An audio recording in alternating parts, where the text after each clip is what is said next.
मणिमाला घूमते हुए सागर राज्य से निकलकर एक नदी किनारे आ पहुंचते हैं।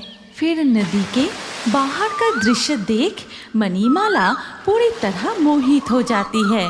कितना सुंदर जंगल है, चारों ओर से पंछियों की आवाज सुनाई दे रही है। ये जंगल कितनी सुंदर है। रत्न कुमार, चलो ना, हम मानव रूप में इस जंगल में थोड़ा घूम आते हैं।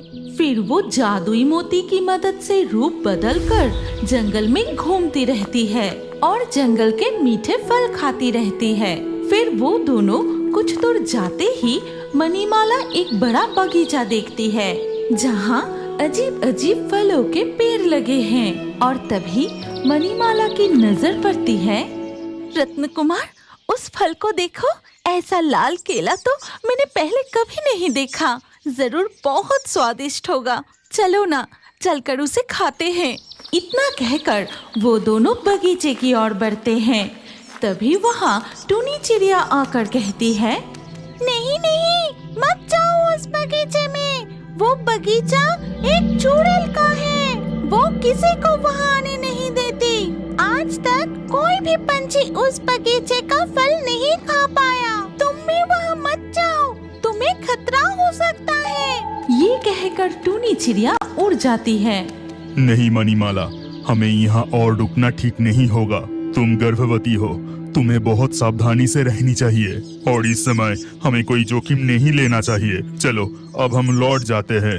इतना कहकर वो समुद्र राज्य लौट जाते हैं। फिर कुछ दिन बीत गए, लेकिन मणिमाला का मन वहीं उस बगीचे के रंगीन फलों में अटका रहता है। वो कुछ भी नहीं खाती और धीरे धीरे बीमार पड़ जाती है। तुम्हें क्या हुआ मणिमाला? तुम कुछ खा क्यों नहीं रही? इस तरह तो तुम बहुत बीमार पड़ जाओगी। हमारे बच्चे का भी नुकसान हो सकता है। मुझे कुछ भी खाने का मन नहीं है। मुझे बस वो लाल केला खाना है। तुम देखना, वो लाल केला खाते ही मैं बिल्कुल ठीक हो जाऊंगी। फिर कोई उपाय ना देखकर रत्न कुमार रात के अंधेरे में समुद्र राज्य से निकलकर नदी पर आता है। फिर मानव रूप धारण करके चुड़ैल के बगीचे में जाता है। फिर लाल केले के गुच्छा लेकर वो सागर राज्य लौट आता है। अगली सुबह जब चुड़ैल अपने बगीचे में आकर सारे फलों की गिनती करती है, ये क्या? मेरा लाल केले का गुच्छा कहाँ गया? किसकी इतनी हिम्मत कि मेरे बगीचे से फल चुरा ले गया? इस जंगल के किसी को इतनी हिम्मत नहीं हो सकती। नहीं तो मैं उसका गला मरोड़ देती। जरा देखती हूँ किसने मेरे बगीचे की फल चुराया। फिर चुड़ैल अपनी जादू से देखती है। वाह, कितनी स्वादिष्ट है ये लाल केला। ऐसा मीठा फल मैंने पहले कभी नहीं खाया। मणिमाला, तुम्हें अच्छा लगा ना? अब तुम ठीक ठाक से खाना पीना करना। और ये सब कुछ देखकर चुड़ैल कहती है, अच्छा तो ये बात है। ये मत्स्य कुमार मेरे बगीचे की केला चोरी करके ले गया। सोचा था मुझे कुछ नहीं पता चलेगा।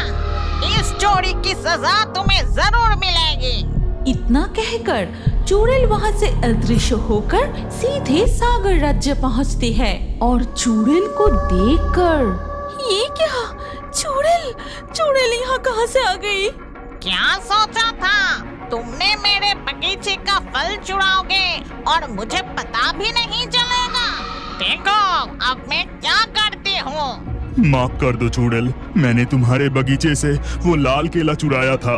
मेरे पत्नी गर्भवती है और वो बीमार पड़ रही थी। उसे खिलाने के लिए आपके बगीचे से केला चुराया था। इस गुनाह को माफ करने के लिए तुम्हें क्या चाहिए बोलो? मैं अपने सागर राज्य की सोने, हीरे, मोती सब कुछ देने के लिए तैयार हूँ। चुप कर, उन सब का मैं क्या करूँगी? लेकिन एक शर्त पर मैं तुम्हें माफ कर सकती हूँ। क्या शर्त है? मैं सारी शर्त मानने के लिए तैयार हूँ। वो शर्त ऐसा है कि तुम्हारी पत्नी जब बच्चे को जन्म देगी तो उसे मेरे हवाले करना होगा। नहीं, ये तुम क्या कह रही हो? नहीं, मैं अपने बच्चे को किसी को नहीं दूंगी। लेकिन उस समय कोई और रास्ता ना देखकर रत्न कुमार मान जाता है। फिर चुड़ैल वहाँ से अदृश्य होकर चली जाती है। इसके कुछ दिन बाद मणिमाला एक प्यारी सी कन्या को जन्म देती है। रत्न कुमार, मुझे बहुत डर लग रहा है। हर पल लगता है वो चुड़ैल अब आकर मेरी बेटी को ले जाएगी। तुम मुझसे वादा क्यों किए?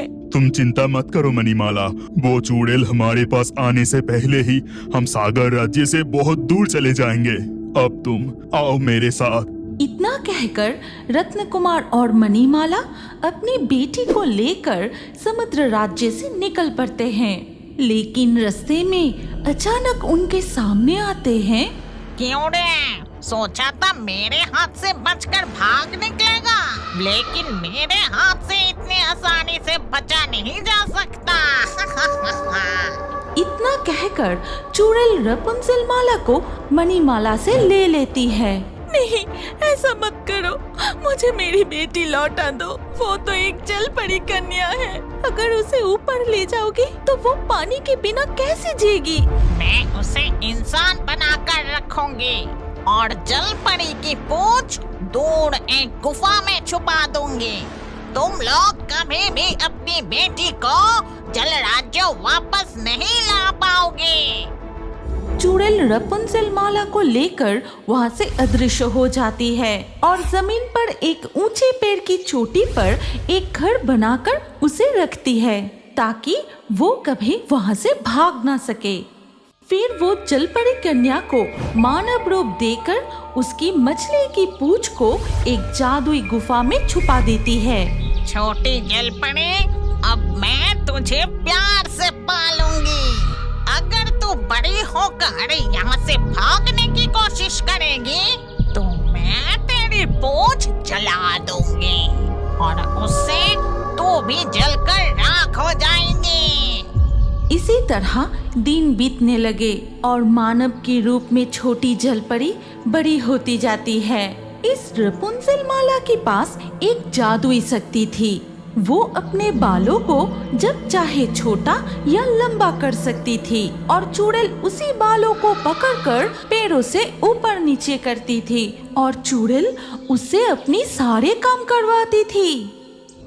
चुड़ैल, तुमने मुझे यहाँ कैद क्यों कर रखा है? तुम कहती हो कि मैं एक जल कन्या हूँ, तो फिर मेरे माता पिता कहाँ हैं? मुझे यहाँ अकेली रहने में बिल्कुल अच्छा नहीं लगता। तुम मुझे छोड़ दो चुड़ैल, मुझे आजाद कर दो। छोड़ दूंगी? तेरे माता पिता ने मेरे बगीचे का जादुई फल चुराया था और उस जादुई फल का असर तुझ में भी आ गया, इसीलिए तू यहाँ कैद है। याद रखना, अगर तू यहाँ से भागने की कोशिश की फिर मैं तुझे। इसी तरह चुड़ैल रपुंजल माला को हर दिन डरा कर रखती थी। इधर नदी के ऊपर, वाह, कितना सुंदर जंगल है। मैं ऊपर जाके इस जंगल को थोड़ा घूम कर देखता हूँ। फिर प्रबल कुमार जादुई मोती की मदद से रूप बदलकर उस जंगल में घूमता रहता है और घूमते घूमते वो उस चुड़ैल के बगीचे तक पहुंच जाता है। नहीं, तुम भी उस बगीचे में मत जाओ, वो एक चुड़ैल का बगीचा है। उस बगीचे में चुड़ैल पंछी तक बैठने नहीं देती, वहाँ खतरा हो सकता है। अच्छा, चुड़ैल की बगीचा, तो अब तो मुझे जाकर देखना ही होगा उस बगीचे में है क्या। इसके बाद प्रबल कुमार चुड़ैल की बगीचे में घुस के पेड़ के पीछे से छिपकर देखने लगता है और देखता है कि एक चुड़ैल एक लड़की के बालों के सहारे नीचे उतरकर कहीं चली जाती है। फिर वो चले जाते ही, ओ लड़की, क्या तुम मुझे सुन सकती हो? अपने बालों को नीचे फेंको, मैं ऊपर तुम्हारे पास आना चाहता हूँ। तुम कौन हो और इस बगीचे में क्यों आए हो? तुम यहाँ से अभी चले जाओ। चुड़ैल ने तुम्हें देख लिया तो तुम्हारा बहुत बुरा होगा। कुछ नहीं होगा तुम्हें, चुड़ैल अभी यहाँ नहीं है। तुम अपने बाल नीचे फेंको, मैं ऊपर आना चाहता हूँ।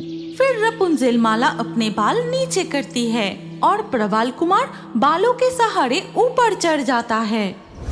तुम कौन हो? तुम चुड़ैल की बगीचे में अकेले क्यों हो? क्या चुड़ैल तुम्हें कैद करके रखा है? मैं एक जल कन्या हूँ। मेरा नाम रैपुंज़ेल माला है। बचपन से चुड़ैल ने मुझे यहाँ कैद कर रखा है। फिर रपुंज़ेल माला प्रवाल कुमार को सब कुछ बताती है और हर दिन चुड़ैल पेड़ों से उतरकर चले जाते ही तभी प्रवाल कुमार उससे मिलने आता है और उन दोनों में अच्छी दोस्ती हो जाती है। लेकिन एक दिन तुम चिंता मत करो रपुंज़ेल माला, मैं उस चुड़ैल को हराकर तुम्हें बचा के इस जंगल से लेकर ही जाऊंगा। तभी अचानक वहाँ चुड़ैल आ जाती है। ये बात है। ये क्या? चुड़ैल, तुम यहाँ कैसे आ गए? तुम प्रबल कुमार को छोड़ दो, उसे तुम कुछ मत करो। छोड़ दो?